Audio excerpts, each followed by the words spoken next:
धर्म प्रेमी माता भाई बहनें, इस आवाज़ को सुन रहे सभी नन्हे मुन्ने बाल गोपालों, आप सभी को सादर जय गुरुदेव। धर्म प्रेमियों, स्वामी जी महाराज ने सत्संग के दौरान बताया कि इस मृत्युलोक में दुखों का कारण, आवागमन का कारण और मालिक से बिछड़ने का कारण एक ही है। वह गुरु महाराज ने बताया कि वह है सबसे बड़ा बाधक कर्मों का बंधन। चाहे पुण्य हो या पाप हो, दोनों भी जो कर्म है वह बाधक है आपको उस आनंद के देश में जाने के लिए और उस मालिक के मिलाप के लिए। दोनों बाधक है, चाहे पुण्य हो चाहे पाप हो। और स्वामी जी महाराज ने कहा कि मृत्युलोक में दो ही तरह के कर्म होते हैं, एक पाप होता है और दूसरा पुण्य होता है। ना पाप से आपको आनंद मिल सकता है, ना पुण्य से आपको आनंद मिल सकता है। बात ध्यान से आप समझिए, पुण्य से भी आनंद नहीं मिल सकता है, सुख मिल सकता है, वो भी क्षणिक। जैसे अगर किसी को खाना खिला दी, रोटी खिला दी, तो समझ लीजिए वो हो गया आपका पुण्य। अगर एक रोटी खिलाओगे तो उसके बदले में आपको 10 रोटी मिलेगी, या फिर मान लीजिए वो पुण्य से आपको स्वर्ग का सुख मिल जाएगा। तो कुछ दिनों के लिए, कुछ वर्षों के लिए, 1000 वर्षों के लिए स्वर्ग का सुख अधिक होता है, मृत्युलोक का सुख थोड़ा क्षणिक होता है। यानी कुल मिलाकर के आनंद नहीं मिलेगा और जन्म मरण का चक्कर नहीं छूटेगा। तो स्वामी जी महाराज ने, महापुरुषों ने, संतों ने ये देखा और बताया कि यहाँ पर मृत्युलोक में पुण्य करने से भी आत्माओं का जो है उद्धार नहीं हो रहा है, आवागमन का चक्कर नहीं छूट रहा है। थोड़ा समय का उनको सुख मिल जाता है, दोबारा से फिर उस दुखों में उसको लौट करके आ जाना पड़ता है। क्योंकि स्वामी जी महाराज ने कहा कि तप से राज मिलत है और राज से चूके नरका। यानी तप का मतलब होता है पुण्य। जैसे आपने किसी को अगर खाना खिलाया, रोटी खिलाई, तो ये आपने तप किया, पुण्य किया। तो उस पुण्य के, अगर आप उस पुण्य का अगर लाभ लेना चाहते हैं, इस आशा से हमने उसको खिलाया कि भाई इसका हमको पुण्य मिलना चाहिए, यानी आशा रख करके आपने किसी को खिलाया, तो वो आशा जो है पुण्य बन करके लौट करके आती है। और वह पुण्य जो है राज के रूप में आता है, राजभोग।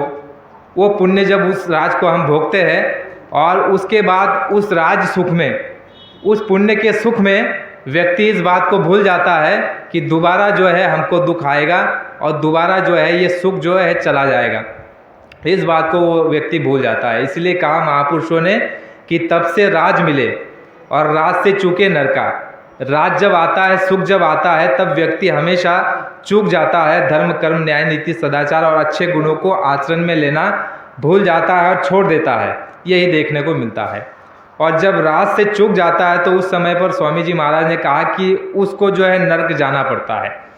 तो ये चक्र जो है महापुरुषों ने देखा, ये हमेशा से चला आ रहा है, हमेशा से, मतलब 4 युगों में गुरु महाराज ने बताया, 3 युगों में इसी तरह का क्रम चला आ रहा है।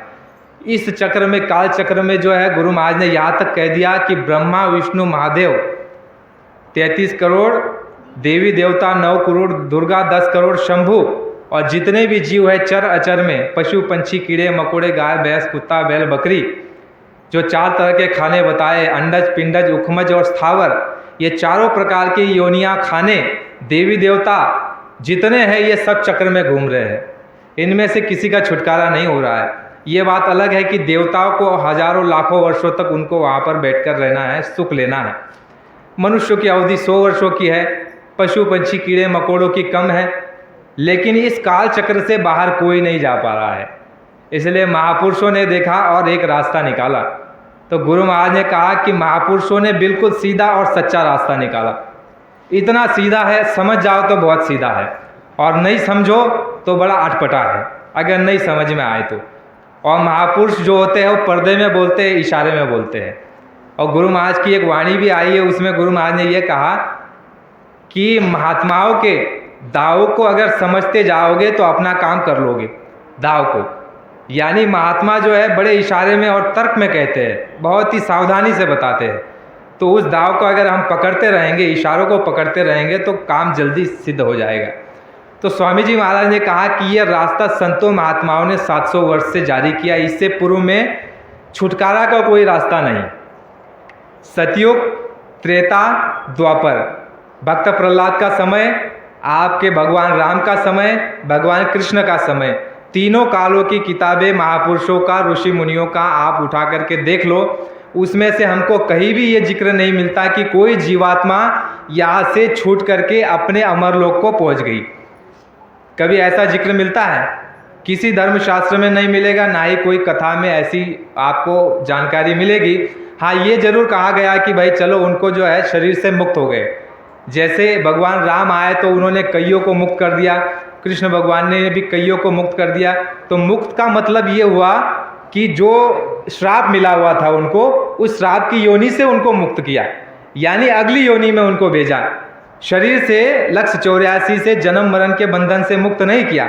ना भगवान राम ने किया, ना भगवान कृष्ण ने किया, ना ब्रह्मा विष्णु महादेव, ना इनके पास ये अधिकार है कि लक्ष्य 84 को काट करके जीवात्मा को यहाँ से बाहर निकाल लिया जाए। किसी के अंदर में वो क्षमता और ताकत और वो सामर्थ्य नहीं है, महात्माओं ने ये बताया।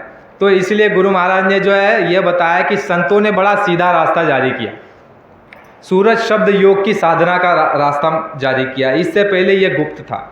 गुरु महाराज ने कहा, राधा स्वामी मत में बताया गया है कि सतयुग त्रेता द्वापर बीता नहीं जाने काहू शब्द की रीता, मतलब कोई शब्द की रीत को नहीं जानता था। शब्द यानी अपने घर जाने का रास्ता, अपने घर जाने की सीढ़ी, अपने घर जाने की डोर, जो शब्द की डोर लगी हुई है, गुरु महाराज ने कहा वो डोर को कोई नहीं जानता था। इन तीनों कालों में सतयुग त्रेता द्वापर बीता काहू न जाने शब्द की रीता, कलयुग में स्वामी दया विचारी प्रकट करके शब्द पुकारी।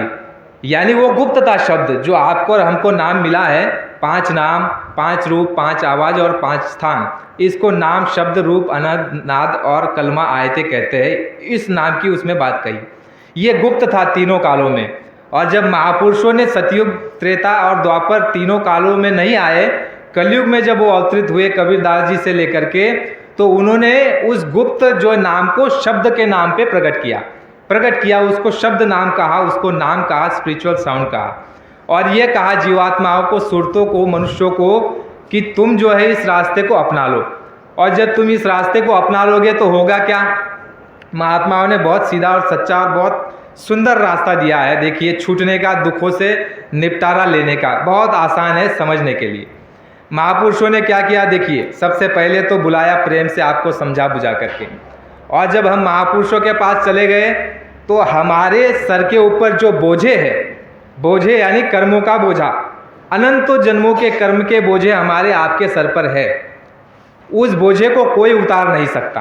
कोई का मतलब कोई नहीं, संतों महात्माओं के अलावा। उनके जो है यदुवंशी वो समाप्त हो गए, 56 करोड़ यदुवंशी। 18 दिनों में 18 अक्षौहिणी सेना समाप्त कर दी गई, यानी अधर्मियों का विनाश करके धर्म की स्थापना कर दी।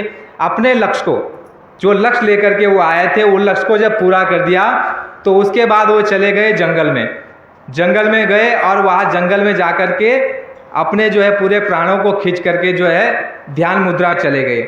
और उसी जंगल में जो है वो बाली जो है वह उसी जंगल में बहेलिया के रूप में, यानी शिकारी के रूप में वहाँ आता है और देखता है दूर कि वहाँ कोई हिरण जैसा कोई प्राणी नजर आ रहा है, क्योंकि भगवान कृष्ण के जो है चरण में पद्म थे, पद्म यानी वो चमचम चमचम करता था।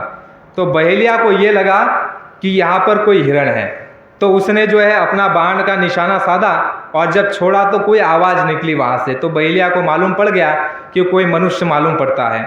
तो वही बहेलिया दौड़ करके जब गया तो भगवान कृष्ण के सामने हाथ जोड़ करके खड़ा हो गया। जैसे भगवान राम उसके सामने खड़े हो गए थे कि मुझसे गलती हो गई, उसी तरह बहेलिया कह रहा है कि भगवान मुझसे गलती हो गई। लेकिन कृष्ण भगवान उससे कह रहे हैं कि तुमसे ये गलती नहीं हुई है, मेरा ये पाप बना था और इसको जो है मुझे तुमने जो है मुझको लौटाया। यानी बाबा जी ने इस दृष्टांत को बताते हुए ये कहा था कि अवतारी शक्तियाँ उनको भी है कर्म का अदला बदला देना पड़ा, तो तुमको भी छूटने वाला नहीं है। तो उन्होंने जो है रामायण में भगवान राम की भी वाणियाँ है, कृष्ण भगवान ने भी कहा है, वो सब कुछ उसने लिखा हुआ है। उसमें ये कहा गया है भगवान राम की किताब में, रामायण में, कि काल रूप में 3 कर भाता, शुभ अशुभ कर्म फल दाता। यानी तीनों लोकों में मेरा काल का रूप है और मैं कर्मों का फल देता हूँ, उसमें मैं बिल्कुल जो है कमी नहीं करता हूँ। देने में समय आगे पीछे हो सकता है, और अगर आगे पीछे हो जाए तो ब्याज और सूद के समेत मिलेगा, लेकिन चूकने वाला नहीं है, किसी को नहीं। स्वयं जिसके देश में हम रह रहे हैं, जब वह इस देश में मृत्युलोक में आकर के मनुष्य तन धारण करके यहाँ कुछ कार्य के लिए आता है, तो वो भी उस नियम के अंतर्गत काम करता है। जो 3 लोक 14 भुवन का मालिक है, उसके ये नियम है। सत्पुरुष के सतलोक के ये नियम नहीं है, ये मृत्युलोक के नियम है। ये 3 लोक 14 भुवन का जो मालिक है, त्रिलोकीनाथ, जिसको हमको जो है पहला नाम जिनका मिला है, उस भगवान, उस प्रभु का ये देश है, उसके ये नियम है। और वो जब मानव तन धारण करके मृत्युलोक में आता है, तो वो भी इस नियम को तोड़ता नहीं है, उसको भी वो भोग देना पड़ता है। तो स्वामी जी महाराज ने कहा कि कृष्ण भगवान राम को भी ये चुका नहीं, तो आपको भी चुकने वाला नहीं है। तो बखेड़ा किसका है? कर्मों का। तो गुरु महाराज ने ये बताया कि महापुरुषों ने बहुत सीधा सच्चा रास्ता अपनाया। महापुरुषों ने देखा कि तुम्हारी जो है योनि ऐसे समाप्त नहीं हो सकती। आप सोचते हैं, समझते हैं कि भाई मनुष्य शरीर समाप्त हो जाएगा तो कर्म समाप्त हो जाएंगे, ऐसा नहीं। बहुत ही सूझबूझ से रचना की गई है, फसावट की रचना की गई है। बहुत ध्यान से आप इसको समझे। इतनी फसावट की रचना की गई है कि आप छूट नहीं सकते, बिना संत सदगुरु के आप छूट नहीं सकते। उसको ध्यान से समझिए। स्वामी जी महाराज ने कहा कि जब आप महापुरुषों के पास जाओगे, तो आपके पास जो कर्मों का बोझा है, उस बोझे में से महापुरुष जो है 12 आना ले लेंगे, आपके पास केवल 4 आना रखेंगे, और कहेंगे कि भाई तुम्हारा जो प्रारब्ध है, वो तुम्हारे माँ के पेट में जब तुम जन्म तुम्हारा उस ऊपर के लोक से जब तुमको डाला गया माँ के पेट में 4 महीने की अवस्था में, उस समय पर जो है बाबा जी ने कहा कि तुम्हारी जो है प्रारब्ध बन गया, प्रारब्ध निर्धारित हो गया।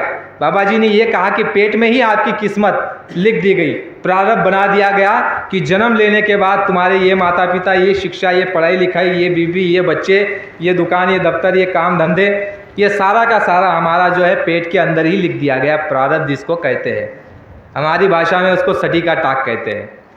तो वो हमारा पहले ही निर्धारित हो चुका, वो हो गया प्रारब्ध। तो प्रारब्ध कब तक रहेगा? प्रारब्ध रहेगा जब तक हमारी अंतिम श्वास चलती है, तब तक प्रारब्ध रहेगा। उसके बाद वो प्रारब्ध समाप्त हो जाता है, जिसको सटी का टाक कहते हैं। और जो आपके प्रारब्ध में लिखा है, वैसी ही आपकी बुद्धिमत्ता काम करेगी।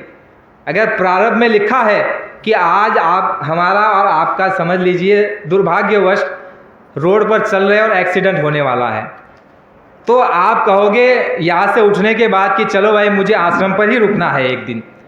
लेकिन ऐसी परिस्थिति निर्माण हो जाएगी कि आपके चाहते हुए भी आपको जो है रोड पर निकलना पड़ेगा। यानी वैसी परिस्थिति निर्माण हो जाएगी, वैसी बुद्धि बन जाएगी थोड़े समय बाद कि नहीं मुझे तो जाना ही पड़ेगा, अर्जेंट काम है, और वही घटना वहाँ पर घट जाएगी। तो ये क्या होता है? प्रारब्ध। और प्रारब्ध के विषय में बहुत और एक बात अच्छी मालूम पड़ी है। गुरु महाराज ने बताया कि हम ये कैसे समझे कि नया कर्म कौन सा है, क्रियामान कर्म, और प्रारब्ध कर्म कौन सा है। होता है ना, कई बार हम जो करते हैं 2 तरह के कर्म करते हैं। एक होता है नया कर्म, जैसे कहा गया है, स्वामी जी महाराज कहते हैं कि 184 में से सबसे श्रेष्ठ योनि जो है ये मनुष्य शरीर है। और ये मनुष्य शरीर श्रेष्ठ क्यों है? क्योंकि आप इसमें नए कर्म कर सकते हो। बात समझ में आई? नए कर्म हम इसमें कर सकते हैं। देवी देवता नए कर्म नहीं कर सकते, पशु पंछी नए कर्म नहीं कर सकते। तो समझने की कश्मकश ये हो जाती है बड़े बड़े ज्ञानियों को कि जो हम ये कर्म कर रहे हैं, ये नया कर्म है या फिर भोग कर्म है, प्रारब्ध कर्म हम ये कर रहे हैं या फिर नया कर्म कर रहे हैं। बात समझ में आई? ये बड़े बड़े विद्वानों को समझ में नहीं आती। तो गुरु महाराज ने इस पर एक बात कही है। गुरु महाराज ने ये कहा कि न चाहते हुए भी, अनेक सावधानी बरतने के बाद भी तुमसे अगर कोई कर्म बन जाए तो समझ लो वो प्रारब्ध कर्म है।